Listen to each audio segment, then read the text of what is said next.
It's Friday evening, you're out of school for the weekend, and your parents are just getting home from work. You are told to get ready because they need to run to Blockbuster to pick up a couple of movies for the family to watch. You pull up to Blockbuster, your family walks inside, your parents go to look for their movies, and you get distracted wandering off to the kids section. While browsing the VHS tapes on the shelf, you have to make an important decision on what tape you want to watch on repeat over and over again. Powerpuff Girls, Dragon Ball, or maybe Digimon. Then your parents call you over to wait in line. Strong winds blow you towards the snack section, but your dad pulls you away in time to remind you that you have snacks and candy at home. Mom also reminds us that we're getting pizza on the way home anyways. It was worth a try as you've succeeded in getting a candy bar in the past. Originally, video rental stores were small-scale stores with very small selections to choose from. Blockbuster changed this in 1985. Blockbuster was founded by David Cook, who saw potential in the video rental industry. He opened up 3 more stores the following year. He sold part of the business to Wayne Huizenga, who later assumed control after David Cook left in 1987. At this point, Blockbuster began an aggressive plan to take their business to the next level. This involved opening up stores and absorbing existing store chains. It didn't take long to become America's leading video store rental chain. In 1988, there were approximately 400 stores, and by the early 90s, there were 1,000 stores, and they were now opening up stores overseas. In 1994, Blockbuster was acquired by Viacom. In the mid to late 90s, DVDs were slowly coming into the scene. About a decade before streaming, in 1997, Netflix and Amazon were also getting into the movie rental business. These were not problems immediately, as most families during this time preferred making purchases in person. You have to understand that at this point in time, it was still uncommon to even have a computer or the internet in your household. According to the census in 1998, 42.1% of families had a home computer or laptop, with only 26.2% having access to the internet. The seeds that were planted were still a threat, even if not an immediate one.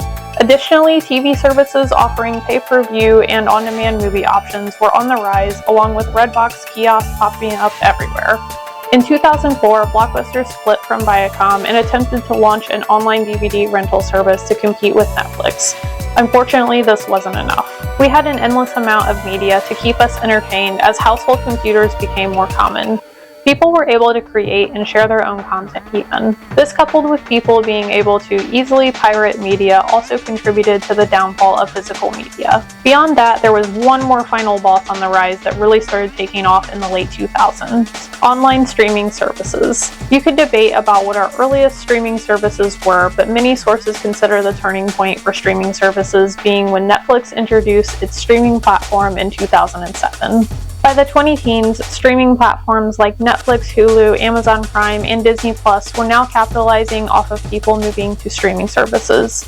This has also impacted people's interest in cable television and movie theaters over the years. Unsurprisingly, Blockbuster filed for bankruptcy in 2010. In the following years, closed nearly all of its remaining locations. There is only one remaining Blockbuster in Bend, Oregon. Blockbuster was an important part of my childhood, and I still love having physical media. It probably helps that my husband and I aren't really interested in the current shows and movies anyway, and we don't really watch anything made after the 2000s. We don't have subscriptions to streaming services outside of YouTube and YouTube TV.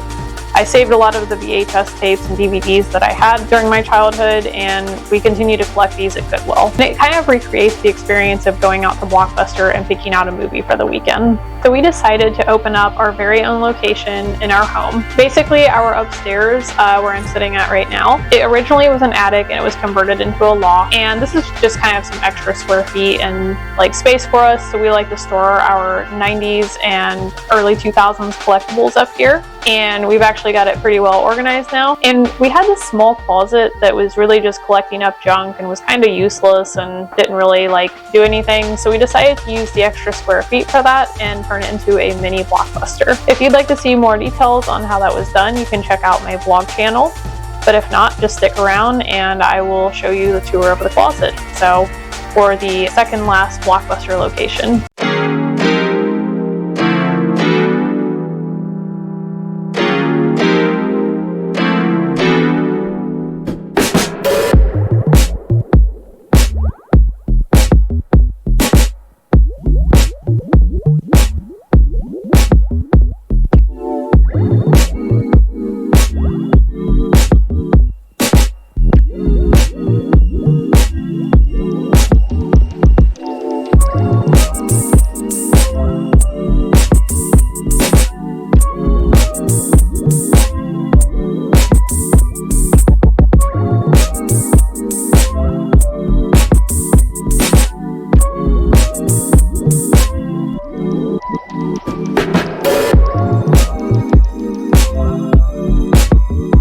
Well, I hope you guys enjoyed that video, and I hope to see you guys next time.